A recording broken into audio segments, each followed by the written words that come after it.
اما بعد، اللہ رب العزت کا کرم ہے، احسان ہے کہ الحمدللہ آج ہمارے 20 پارے تعبیمیں مکمل ہو گئے۔ جیسے میں نے کل عرض کیا تھا کہ ہم پیچھے جو احکامات والی صورت ہیں ان کے حوالے سے انشاءاللہ تعالی کچھ باتیں کریں گے۔ سورہ نور میں اللہ پاک نے کچھ احکامات ذکر کیے ہیں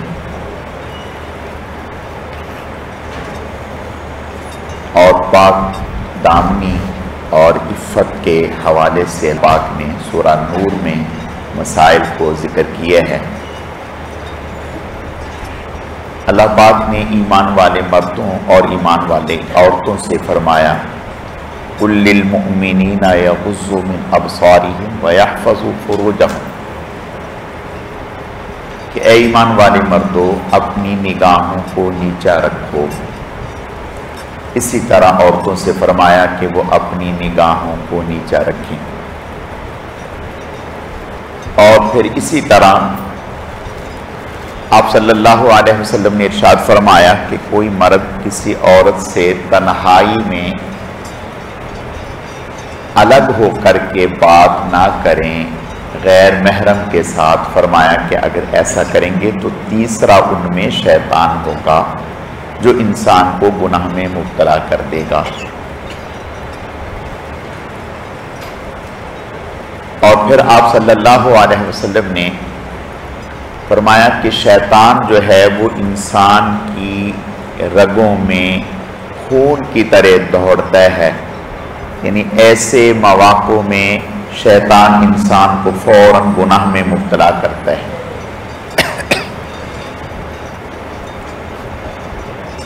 تو سورہ نور کی ابتدائی آیات میں اللہ پاک نے زنا کرنے والی عورت اور زنا کرنے والا مرد ان کا بیان کیا ہے کہ اگر یہ زنا کا ارتکاب کرتے ہیں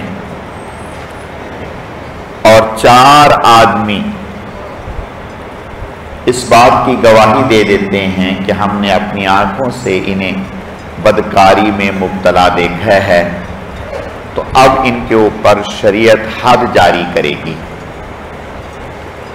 اگر غیر شادی شدہ ہیں تو پھر انہیں 100 کوڑے لگیں گے،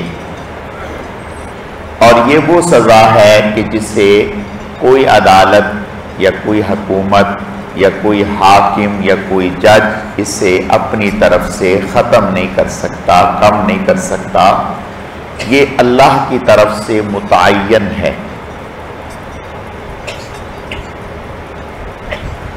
اور ساتھ ہی فرمایا کہ اگر 4 آدمی نہیں ہیں، 2 ہیں، 3 ہیں، تو پھر حکم یہ ہے کہ وہ اس بات کی گواہی نہ دیں، جب تک 4 نہ ہوں اس وقت تک گواہی معتبر نہیں۔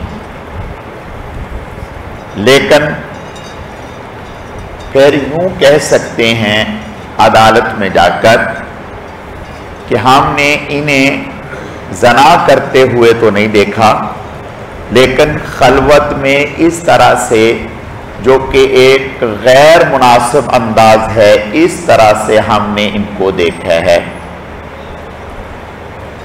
پھر قاضی جو ہے وہ ان کی بات سن کر تعزیر کے طور پر کوئی نہ کوئی سزا ان کو دے گا کہ جب شریعت مطہرہ نے اس طرح سے آپس میں میل جول سے منع کیا ہے تو پھر آپ نے میل جول کیوں رکھا۔ لیکن زنا کے ثبوت کے لیے 4 گواہیوں کی ضرورت فرمائی کہ 4 آدمی گواہ ہونے چاہیے، اور اگر شادی شدہ مرد ہیں یا عورت ہیں اور 4 لوگوں کی گواہی سے ان کا زنا ثابت ہو گیا تو پھر شریعت مطہرہ یہ کہتی ہے کہ انہیں سنسار کیا جائے گا، پتھر مار مار کے انہیں ختم کر دیا جائے گا۔ اگر کوئی آدمی کسی خاتون پر بلا وجہ الزام لگاتا ہے زنا کا، اور وہ ثابت نہیں کر سکتا 4 گواہیوں سے، تو پھر شریعت مطہرہ نے قرآن پاک کی آیات میں ذکر فرمایا کہ ایسے آدمی پر بھی حد جاری ہوگی، 80 کوڑے اسے سزا کے طور پر لگیں گے، 100 کوڑے، 100 جلدہ۔ تو پھر اس کے اوپر جو ہے سزا بھی ہوگی، اور پھر ایسے شخص کی گواہی قبول نہیں کی جائے گی شرعی احکامات میں، تا وقتے کہ توبہ کر لے اور جس کے اوپر جھوٹا الزام لگایا ہے اس سے معافی مانگ لے۔ اگلی آیات میں اگر شوہر نے اپنی بیوی کے اوپر الزام لگایا کہ میں نے اپنی بیوی کو بدکاری میں مبتلا دیکھا ہے فلاں شخص کے ساتھ، تو پھر ایسی صورت میں کیا حکم ہے؟ ابھی پورے احکامات نہیں اترے تھے کہ آپ صلی اللہ علیہ وسلم نے جب یہ ارشاد فرمایا کہ 4 لوگ گواہی دیں، تو حضرت سعد بن عبادہ رضی اللہ تعالیٰ عنہ انصار کے سردار تھے، فرمانے لگے یا رسول اللہ صلی اللہ علیہ وسلم میرے ماں باپ آپ پر قربان۔ اعتراض نہیں، لیکن تشفی کے لیے پوچھنا چاہتا ہوں کہ ایسے میں اگر اپنی بیوی کو کسی غیر محرم کے ساتھ، کسی غیر مرد کے ساتھ ناجائز حرکت میں دیکھوں گا تو کیا میں اس وقت ان کی سرزنش کروں گا یا میں لوگوں کو اکٹھا کروں گا کہ تاکہ وہ آ کر کے دیکھیں اور اس دوران وہ نکل جائیں؟ آپ صلی اللہ علیہ وسلم نے ان کی یہ بات سنی، انصار سے فرمایا کہ آپ دیکھ رہے ہیں کہ تمہارے سردار کیا کہہ رہے ہیں؟ انہوں نے کہا یا رسول اللہ صلی اللہ علیہ وسلم یہ شدت غیرت میں ایسا کہہ رہے ہیں۔ اور اللہ کا کرنا، جب انہوں نے یہ بات کہی تو اگلے ہی دن انصار میں سے ہلال بن امیہ رضی اللہ تعالیٰ عنہ کی اہلیہ کے ساتھ اس طرح کا واقعہ پیش آ گیا، اور 4 گواہ تھے نہیں۔ اب اللہ پاک نے آپ صلی اللہ علیہ وسلم کی دعا کی برکت سے احکامات اتار دیے کہ اگر شوہر بیوی پر الزام لگاتا ہے تو پھر 4 گواہوں کی ضرورت نہیں، بلکہ شوہر کو بھی عدالت میں بلایا جائے جج کے سامنے، اور مرد بھی آئے اور آ کر کے 4 قسمیں کھائیں۔ مرد یہ قسم کھائے کہ میں قسم کھاتا ہوں، میں گواہی دیتا ہوں کہ میں نے جو الزام لگایا ہے میں اس میں جھوٹا نہیں، اور 5ویں مرتبہ یہ کہے کہ مجھ پر اللہ کی لعنت ہو اگر میں ایسی غلط بات کروں۔ اور اسی طرح عورت جو ہے وہ قسم کھائے کہ یہ جھوٹا الزام لگا رہی ہے، میں سچ بول رہی ہوں، اور 5ویں دفعہ کہے کہ اللہ کا غضب ہو اگر میں ایسا کروں۔ خیر جب یہ واقعہ ہوا ہلال بن امیہ کا تو آپ صلی اللہ علیہ وسلم کی خدمت میں یہ معاملہ آیا، آپ نے بلایا دونوں طرفوں کو، حضرت ہلال بن امیہ سے فرمایا کہ آپ قسم کھائیں۔ جب انہوں نے 4 قسمیں کھا لیں، 5ویں کھانے لگے تو آپ نے فرمایا رک جاؤ، ٹھہر جاؤ، فرمایا کہ سنو آخرت کی رسوائی بہت بڑی ہے، دنیا کی رسوائی ذلت کچھ بھی نہیں ہے۔ ہلال اگر تم جھوٹ بول رہے ہو یا غلط بیانی کر رہے ہو تو تم رک جاؤ، اللہ کے عذاب سے ڈرو۔ انہوں نے کہا یا رسول اللہ نہیں، میں بالکل سچی بات کہتا ہوں، اور 5ویں دفعہ انہوں نے قسم کھائی کہ اگر میں جھوٹ بولوں تو مجھ پر اللہ کی لعنت ہو۔ آپ صلی اللہ علیہ وسلم نے ان کی اہلیہ سے کہا، انہوں نے 4 قسمیں کھا لیں، جب 5ویں کھانے لگیں تو آپ نے فرمایا رک جاؤ، فرمایا اللہ کے غضب سے ڈرو، یقیناً تم میں سے ایک جھوٹا ہے، اور اللہ کو معلوم ہے یہ تو کچھ بھی نہیں جو آخرت کا عذاب ہے۔ وہ رک گئیں، ٹھہر گئیں، کچھ دیر رکی رہیں اور پھر کہنے لگیں کہ میں اپنی قوم کو رسوا نہیں کروں گی، اور 5ویں دفعہ میں قسم کھا لی کہ میں سچ بول رہی ہوں، یہ جھوٹا الزام مجھ پر لگا رہے ہیں۔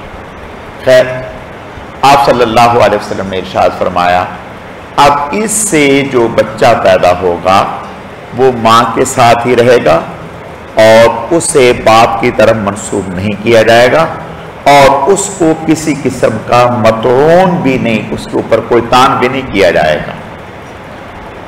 تو اور ساتھ ہی فرمایا حضرت ہلال بن امیہ سے کہ اب انہیں طلاق دے کر کے فارغ کر دو، لعان ہو گیا، اب کبھی بھی یہ آپس میں میاں بیوی کی حیثیت سے ساری زندگی ہمیشہ کے لیے کبھی رہ نہیں سکتے، ایک دوسرے سے الگ ہو گئے۔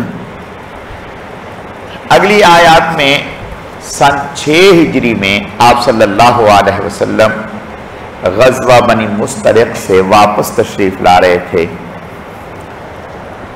حضرت عائشہ صدیقہ رضی اللہ تعالی عنہ اس سفر میں آپ صلی اللہ علیہ وسلم کے ساتھ تھیں۔ صبح آپ صلی اللہ علیہ وسلم نے اعلان فرما دیا تھا، صحابہ سے بتا دیا تھا کہ ہم صبح ہی صبح یہاں سے نکلیں گے، کوچ کریں گے۔ حضرت عائشہ صدیقہ رضی اللہ تعالی عنہ راستے میں جہاں پڑاؤ ڈالا ہوا تھا، نکلنے سے کچھ وقت پہلے قضاء حاجت کے لیے تشریف لے گئیں، اور اللہ کا کرنا وہاں پر حضرت عائشہ صدیقہ رضی اللہ تعالی عنہ نے جو گلے میں ہار پہنا ہوا تھا وہ کہیں ٹوٹ کے گر گیا، تو قضاء حاجت سے فارغ ہوئی، ہار کی طرف نظر ڈالی تو وہ نظر نہیں آیا، اب وہ ڈھونڈنے لگی، اور ادھر جس اونٹ کے اوپر حضرت عائشہ صدیقہ رضی اللہ تعالی عنہ کا وہ حوض جس میں بیٹھتی تھیں اس کو پردے کے ساتھ ڈھکا ہوا ہوتا تھا، اس کو 4 صحابہ کرام اٹھا کر کے اونٹ پر رکھتے تھے، تو انہوں نے جب اٹھایا تو کم عمری کی وجہ سے اور انہیں احساس ہی نہیں ہو سکا کہ اس میں ہے نہیں، انہوں نے اٹھایا اور اٹھا کر کے رکھ دیا، اور وہ سواری حضرت عائشہ صدیقہ رضی اللہ تعالی عنہ کی قافلے کے ساتھ لی گئی۔ حضرت عائشہ صدیقہ رضی اللہ تعالی عنہ جب تشریف لائیں واپس تو دیکھا کہ سارا قافلہ لشکر چلا گیا، سواری بھی چلی گئی اور کوئی ہے ہی نہیں۔ آپ آئیں اس جگہ پر، اور اب بجائے اس کے کہ پریشان ہو کر کے ادھر ادھر جاتی یا پیچھے بھاگتی، تو وہیں ٹھہر گئیں اور اوپر کپڑا لے لیا اور لیٹ گئیں، اور یہ سوچ لیا کہ جب اگلی منزل پہ پہنچیں گے نہیں دیکھیں گے مجھے تو یقیناً وہ پیچھے آئیں گے، اب میں کہاں ڈھونڈتی پھروں گی اندھیرے میں۔ اور ادھر آپ صلی اللہ علیہ وسلم کی عادت مبارکہ یہ تھی کہ آپ ہمیشہ لشکر کے پیچھے ایک صحابی کو چلایا کرتے تھے، ان سے کہتے تھے کہ آپ پیچھے پیچھے آؤ، اس لیے کہ کوئی چیز لشکر کی گری پڑی بھول سے رہ گئی تو وہ اس کو اٹھا لیں گے، ضائع نہیں ہوگی۔ تو حضرت صفوان رضی اللہ تعالیٰ عنہ سے آپ صلی اللہ علیہ وسلم نے ارشاد فرمایا، وہ پیچھے سے جب وہ آئے انہوں نے حضرت عائشہ صدیقہ رضی اللہ تعالیٰ عنہ کو کم عمری میں پردے کے احکامات نازل ہونے سے پہلے دیکھا ہوا تھا، اور سوئے ہوئے میں اندازہ نہیں ہوتا، ان کے چہرے سے کپڑا ہٹا ہوا تھا، انہوں نے دیکھا تو پہچان لیا، انہوں نے اونچی آواز سے کہا انا للہ و انا الیہ راجعون۔ جب انہوں نے یہ بات کہی حضرت عائشہ صدیقہ رضی اللہ تعالیٰ عنہ کی آنکھ کھل گئی اور اٹھ کر بیٹھ گئیں اور اپنا چہرہ اور جسم ڈھک لیا کپڑے سے۔ انہوں نے سواری آگے بٹھا دی، حضرت عائشہ صدیقہ رضی اللہ تعالیٰ عنہ اس سواری پر تشریف فرما ہو گئیں، اور وہ تیزی سے چلتے ہوئے قافلے کے ساتھ انہوں نے پہنچا دیا۔ عبداللہ ابن ابی ابن سلول یہ منافقین کا سردار تھا، یہ بڑا خبیث انسان تھا. اس نے جب یہ موقع دیکھا تو اس نے فوراً سازشی ذہن بنا کر کے جھوٹا الزام لگا دیا حضرت عائشہ صدیقہ پر بدکاری کا اس صحابی کے ساتھ، اور خوب اس کا چرچا کرنا شروع کر دیا. جو سیدھے سادے بھولے کچھ صحابہ کرام تھے وہ بھی ان کی ہاں میں ہاں ملانے لگے اور وہ بھی غیر ذمہ داری والی بات کہنے لگے. ان میں حضرت مصطح رضی اللہ تعالیٰ، حضرت حسان رضی اللہ تعالیٰ، صحابیہ حضرت حمنہ رضی اللہ تعالیٰ عنہا، یہ لوگ تھے. جب مدینہ پہنچے اور یہ خبر پھیل گئی، حضرت عائشہ صدیقہ رضی اللہ تعالیٰ عنہا کو کچھ خبر نہیں کہ کیا ہو رہا ہے. حضرت عائشہ فرماتی ہیں کہ آپ صلی اللہ علیہ وسلم جو پہلے گھر میں تشریف لاتے، اس وقت جو آپ کی گھر میں ایک توجہ ہوتی وہ نہ رہی. آپ آتے اور آ کر کے خیر خیریت پوچھ لیتے، ایک سرسری تھی، اور چلے جاتے. اچھا، میرے حضرت فرماتی ہیں کہ میرے حاشیے خیال میں بھی نہیں، میں سمجھی کہ باہر کی کوئی مصروفیات یا کوئی سی پریشانی کی وجہ سے ایسا ہوتا ہوگا. کئی دن اسی میں گزر گئے. تو کہتے ہیں کہ ایک دن حضرت مصطح رضی اللہ تعالیٰ عنہ کی والدہ ہمارے گھر آئیں اور رات کے وقت میں مجھے کہنے لگی کہ چلو باہر ہو آئیں. اس وقت گھروں میں بیت الخلاء کا نظم نہیں تھا، باہر ہی جایا کرتی تھی. تو فرماتی ہیں کہ میں ان کے ساتھ باہر چلی گئی تو ان کا اللہ کا کرنا چادر میں پاؤں الجھ گیا اور وہ گر گئیں. جب گر گئیں تو انہوں نے اپنے بیٹے کو بددعا دی. تو میں نے انہیں کہا کہ اللہ کی بندی، یہ تم کیا کہہ رہی ہو؟ وہ تو صحابی رسول ہیں، نیک ہیں، آپ جو ہیں ان کو بددعائیہ کلمات کہہ رہے ہیں. تو انہوں نے حضرت مصطح کی والدہ نے مجھے کہا کہ آپ کو کچھ خبر نہیں. میں نے کہا کس بات کی خبر، کیسی خبر؟ انہوں نے کہا پورے مدینے میں تو یہ پھیل چکا ہے آپ کے بارے میں. کہنے لگی جب میں نے سنا یہ میرے تو پاؤں تلے سے زمین نکل گئی، یہ کیا ہوا؟ اب مجھے سمجھ میں آیا کہ حضور صلی اللہ علیہ وسلم جو گھر تشریف لاتے ہیں اور آ کر کے جو ہے مجھ سے وہ توجہ نہیں ہے. تو اب مجھے سمجھ میں آیا. تو کہنے لگی جب میں نے یہ بات سنی تو مجھے اتنا صدمہ ہوا کہ مجھے بخار آ گیا. اور آپ صلی اللہ علیہ وسلم تشریف لائے تو آپ نے مجھے دیکھا اور جیسے آپ پوچھتے تھے خیریت پوچھی. تو میں نے بس اتنا کہا یا رسول اللہ اگر آپ اجازت دیں تو میری طبیعت ٹھیک نہیں ہے، میں امی کے گھر چلی جاؤں، سیدنا صدیق اکبر رضی اللہ تعالیٰ عنہ کی. آپ صلی اللہ علیہ وسلم نے ارشاد فرمایا ہاں آپ چلی گئی. کہتے ہیں میں چلی گئی تو میں گھر پہنچی تو گھر میں جا کر کے میں نے والدہ سے ذکر کیا تو وہ بھی رو رہے تھے، انہیں بھی پتہ تھا. تو والدہ نے مجھے کہا کہ آپ پریشان نہ ہوں. ہوتا یہ ہے کہ حاسدین جو ہیں وہ اس طرح کی باتیں گھڑتے ہیں، انہیں کسی کا محبت سے رہنا برداشت نہیں ہوتا. تو آپ کے حاسدین میں سے کسی نے اس طرح کی بات کہہ دیا، آپ پریشان ہیں. لیکن کہتی ہیں کہ میں والدہ کے گھر میں جا کر کے نہ رات کو سوتی نہ دن میں، ہر وقت روتی رہتی تھی کہ یہ کیا ہو گیا. اور آپ صلی اللہ علیہ وسلم اتنے پریشان کہ آپ صلی اللہ علیہ وسلم نے ایک دفعہ صحابہ کرام کو جمع کیا اور خطبہ ارشاد فرمایا اور کہا کہ یہ کیا ہو رہا ہے. اور آپ صلی اللہ علیہ وسلم مشورہ کرتے.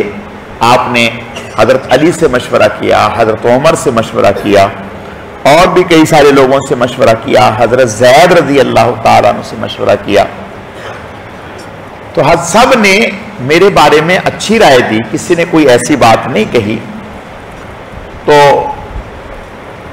آپ صلی اللہ علیہ وسلم ایک دن ہمارے ہاں خاصے دن گزر گئے، یعنی اس واقعے کو کم و بیش مہینہ ہونے کو ہو گیا کہ آپ صلی اللہ علیہ وسلم ہمارے گھر تشریف لائے.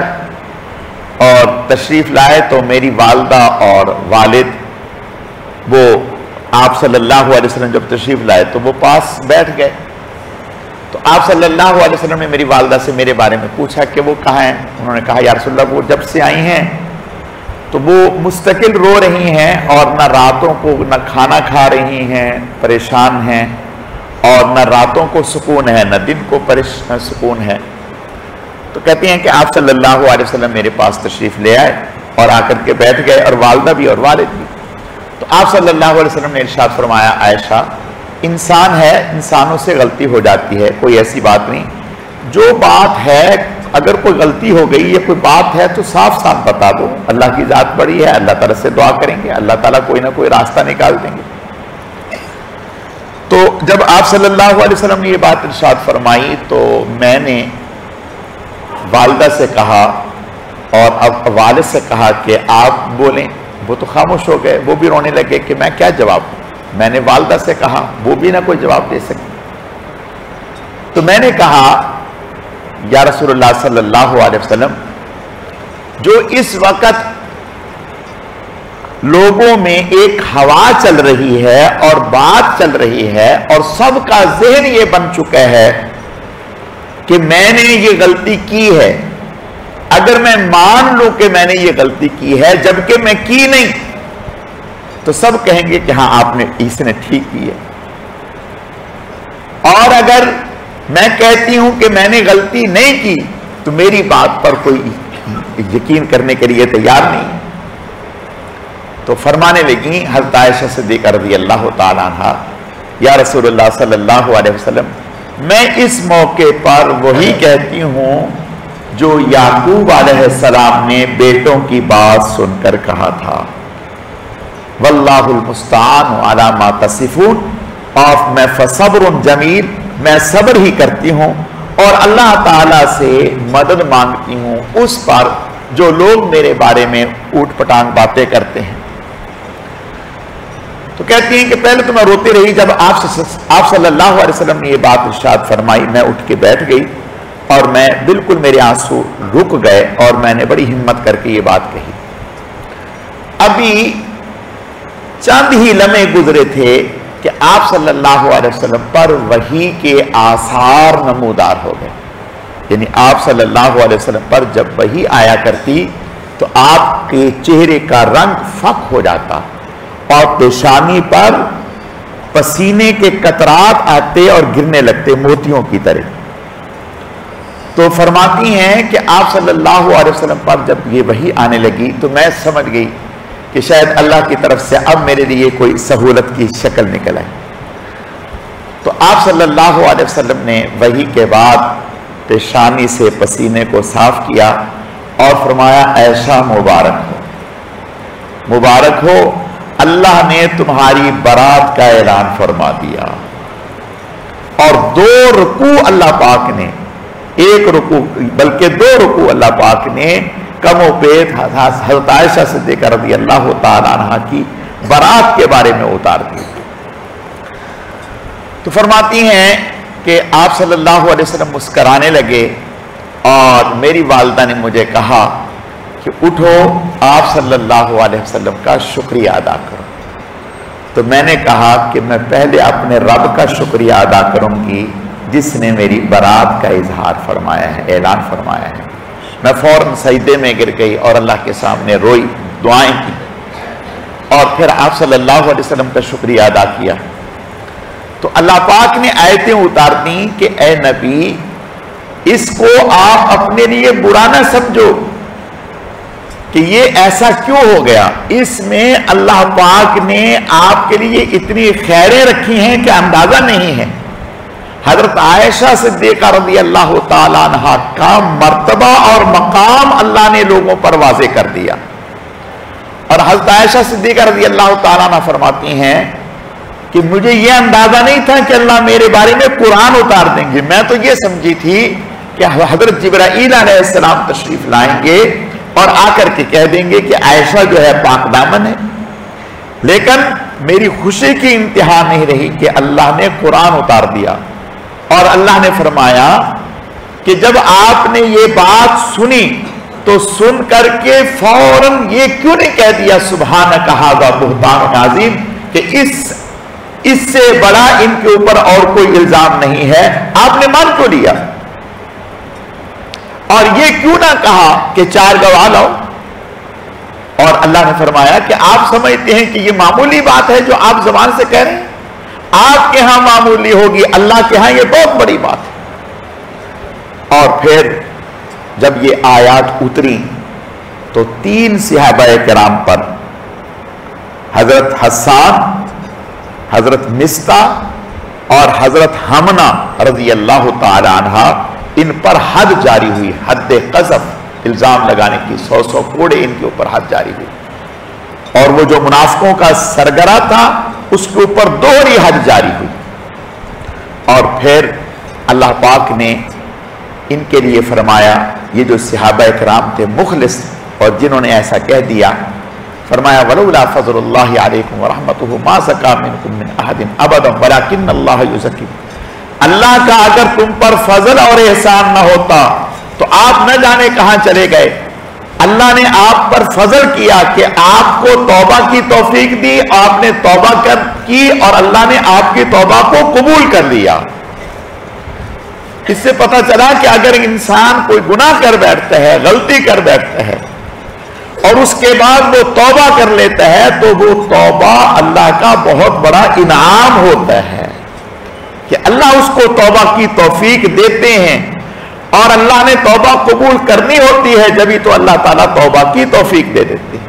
اللہ پاک نے فرمایا کہ اللہ نے تم پر بہت بڑا احسان کیا کہ تمہیں توبہ کی توفیق دی اور تم نے توبہ کی اور اللہ نے تمہاری توبہ کو قبول بھی کر لیا۔ حضرت مصطح رضی اللہ تعالیٰ عنہ سیدنا صدیق اکبر رضی اللہ تعالیٰ عنہ کے قریبی عزیزوں میں سے تھے، رشتہ دار تھے اور غریب تھے۔ حضرت سیدنا صدیق اکبر رضی اللہ تعالیٰ ان کے اوپر خرچ کرتے رہتے تھے، وقتاً فوقتاً ان کی کفالت کرتے تھے۔ جب یہ بات آئی کہ ان الزام لگانے والوں میں یہ بھی تھے تو سیدنا صدیق اکبر رضی اللہ تعالیٰ عنہ کو رنج ہوا، ملال ہوا کہ بھئی یہ تو میرے قریبی تھے، عزیز تھے، میں ان کا اتنا خیال کرتا تھا، انہیں تو کم از کم کچھ نہ کچھ تو لحاظ کرنا ہی چاہیے تھا آدمی۔ اور قسم کھا لی کہ آئندہ میں مصطح پر کبھی خرچ نہیں کروں گا، یعنی اب میں ان کی معاونت نہیں کروں گا۔ جب یہ قسم کھا لی تو اللہ نے آیتیں اتار دی، وَلَا يَأْتَلِ أُولُو الْفَضْلِ مِنْكُمْ وَالسَّعَةِ أَنْ يُؤْتُوا أُولِي الْقُرْبَى وَالْمَسَاكِينَ وَالْمُهَاجِرِينَ فِي سَبِيلِ اللَّهِ وَلْيَعْفُوا وَلْيَصْفَحُوا أَلَا تُحِبُّونَ أَنْ يَغْفِرَ اللَّهُ لَكُمْ وَاللَّهُ غَفُورٌ رَحِيمٌ۔ اللہ فرماتے ہیں فضل والے اور کمال والے لوگ انہیں زیب نہیں دیتا کہ وہ قسم کھا لیں کہ آئندہ مہاجرین اور مساکین پر وہ خرچ نہیں کریں گے۔ کیا؟ وَلْيَعْفُوا وَلْيَصْفَحُوا، معاف کر دو، درگزر کرو۔ أَلَا تُحِبُّونَ أَنْ يَغْفِرَ اللَّهُ لَكُمْ، کیا تم یہ نہیں پسند کرتے کہ اس کے بدلے میں اللہ تمہاری مغفرت کر دے؟ جب یہ آیتیں اتری سیدنا صدیق اکبر رضی اللہ تعالیٰ رونے لگے اور کہا بلا کیوں نہیں، کیوں نہیں، اور پھر پہلے سے زیادہ ان پر خرچ کرنے لگے۔ اندازہ کریں صحابہ کرام کا مقام کیا ہے کہ ان سے اگر غلطی ہوئی تو انہوں نے حد جاری ہوئی، توبہ کر لی، اللہ نے توبہ قبول کر لی، اور پھر اللہ ان کی سفارش بھی کر رہے ہیں کہ بھئی اب ان کے ساتھ پہلے جیسا ہی معاملہ کرو، جیسے پہلے ان کے اوپر خرچ کرتے تھے دوبارہ ان کے اوپر خرچ کرو۔ کتنی بڑی بات ہے کہ اللہ خود ان کی سفارش کر رہے ہیں، اور ساتھ ہی سفارش کرتے ہوئے یہ فرما رہے ہیں کہ کیا تم یہ نہیں چاہتے کہ تم ان کے ساتھ بھلائی کرو اور اس کے بدلے میں اللہ تمہاری مغفرت کرے؟ سیدنا صدیق اکبر رضی اللہ تعالیٰ عنہ پھر پوری زندگی حضرت مصطح رضی اللہ تعالیٰ عنہ پر خرچ کیا اور پہلے سے زیادہ خرچ کرتے رہے۔ اور اللہ پاک نے فرمایا الطیبات للطیبین والطیبون للطیبات الخبیثات للخبیثین والخبیثون للخبیثات۔ حضرت عمر رضی اللہ تعالیٰ جب آپ نے مشورہ کیا تھا تو حضرت عمر رضی اللہ تعالیٰ عنہ نے کہا یا رسول اللہ یہ جو عقد ہوا، رشتہ ہوا، یہ آپ کا انتخاب تھا یا اللہ کا انتخاب تھا؟ آپ نے ارشاد فرمایا اللہ کا انتخاب تھا۔ تو حضرت عمر فرمانے لگے یا رسول اللہ اللہ نے آخری نبی کے لیے ایسی عورت کا انتخاب کرنا تھا؟ پھر یا رسول اللہ یہ الزام ہے۔ اللہ نے آیتیں اتار دی کہ پاکیزہ مردوں کے لیے پاکیزہ عورتیں ہیں، یعنی جیسے نبی مقام والا ہے ایسا نہیں ہو سکتا کہ نبی اتنی شان والا اور عظمت والا ہو اور بیوی ایسی گھٹیا ہو، ایسا نہیں۔ الطیبات للطیبین والطیبون للطیبات، پاکیزہ مردوں کے لیے پاکیزہ عورتیں اللہ دیتے ہیں، اور خبیث مردوں کے لیے خبیث عورتیں ہوتی ہیں۔ اللہ پاک نے ضابطہ بیان کیا۔ اور اگلی آیات میں اللہ فرماتے ہیں یا ایھا الذین آمنوا لا تدخلوا بیوتا غیر بیوتکم، اے ایمان والو دوسروں کے ہاں بغیر اجازت نہ جاؤ، یعنی اگر کسی کے ہاں آرام کا ٹائم ہے تو فرمایا بغیر اجازت نہ جاؤ، اجازت لے کر کے جاؤ۔ اجازت کا معنی یعنی جب جاؤ اور جا کر کے سلام کرو، دروازے پر دستک دو، ایسا نہ ہو کہ بغیر اجازت اندر چلے جاؤ۔ ایک صحابی فرمانے لگے یا رسول اللہ صلی اللہ علیہ وسلم اگر میں اپنے گھر میں جاؤں، میرے گھر میں میری والدہ ہے اور تو کوئی ہے ہی نہیں، تو کیا پھر بھی اجازت لے کے جاؤں؟ آپ نے ارشاد فرمایا ہاں پھر بھی اجازت لے۔ یا رسول اللہ میری والدہ تو ہے۔ فرمایا کیا تم یہ پسند کرو گے کہ تم والدہ کو ایسی حالت میں پاؤ جو تمہیں ناپسند ہو؟ انسان ہے، گھر میں ہے، کبھی کس کیفیت میں ہے کبھی کس کیفیت میں ہے، تو وہ اپنے کپڑے صحیح کر لیں گے، دوپٹہ صحیح کر لیں گی۔ تو آپ نے فرمایا کہ بھئی اپنے گھر میں بھی جاؤ تو بھی اجازت لے کر کے جاؤ، اور اگر کسی کے ہاں جاؤ تو فرمایا اجازت لے کے، اور اس کا خیال رکھو کہ کسی کے ہاں جاؤ تو ایسے وقت میں نہ جاؤ جس سے دوسرے کو تکلیف ہو، ایسے وقت میں جاؤ جس میں دوسرے کے آرام کا وقت نہ ہو، اور پھر جب جاؤ دروازے پر دستک دو۔ دستک نہ تو بہت زیادہ تیز آواز میں دو اور نہ بہت ہلکی دو کہ پتہ ہی نہ چلے، درمیانی انداز سے دروازے پر دستک دو۔ اگر بیل ہے تو بیل دو، ہلکے انداز میں ایک دفعہ دو، کوئی جواب نہیں آیا، اور پھر دستک دے کر آداب دیکھیں شریعت مطہرہ کے کہ بالکل دروازے کے سامنے کھڑے نہ ہوں کہ اگر دروازہ کھلے تو آپ کی نظر اندر عورتوں پر چلی جائے، بلکہ دروازے کے ایک طرف ہو کر کے کھڑے ہوں، اور اتنا پیچھے ہو کر کے بھی کھڑے نہ ہوں کہ اندر سے اگر پوچھ رہے ہیں کہ کون ہے اور آپ سن ہی نہیں رہے کہ کون ہے، اندر سے اگر پوچھیں کہ کون ہے تو اتنا قریب ہو کے کھڑے ہوں کہ آپ کو آواز آئے، اور پھر جب اندر سے پوچھیں کہ کون ہے تو یوں کہیں کہ میں فلاں ہوں، میرا نام یہ ہے، اس کام کے لیے آیا ہوں۔ ایک صحابی حضور علیہ الصلوۃ والتسلیم کے ہاں تشریف لائے، دروازے پر دستک دی، آپ نے فرمایا کون؟ کہنے لگے انا، میں ہوں۔ آپ نے فرمایا ما انا انا، یہ کیا ہوتا ہے؟ میں کیا ہوتا ہے؟ بھئی اپنا نام بتاؤ، مجھے کیا پتا کہ کون ہو، نام بتاؤ۔ تو آپ نے فرمایا کہ اگر اندر میں دستک دی ہے، کسی نے پوچھا کون ہے، اپنا نام بتاؤ کہ میں فلاں ہوں اور فلاں کام کے لیے آیا ہوں، تو فرمایا کہ دستک دو 3 دفعہ، اور 3 دفعہ دستک دینے پر اگر کوئی جواب نہیں مل رہا تو واپس چلے جاؤ، واپس چلے جاؤ۔ اور اگر اندر سے یہ کہا جا رہا ہے کہ ابھی ملاقات نہیں ہو سکتی تو فرمایا اس میں برا نہ مناؤ، بلکہ خوشی کے ساتھ واپس آ جاؤ، پھر کسی وقت چلے جاؤ۔ اور یہی معاملہ فون کرنے کا ہے کہ فون بھی ایسے وقت میں کیا جائے جو دوسرے کے آرام کا وقت نہ ہو۔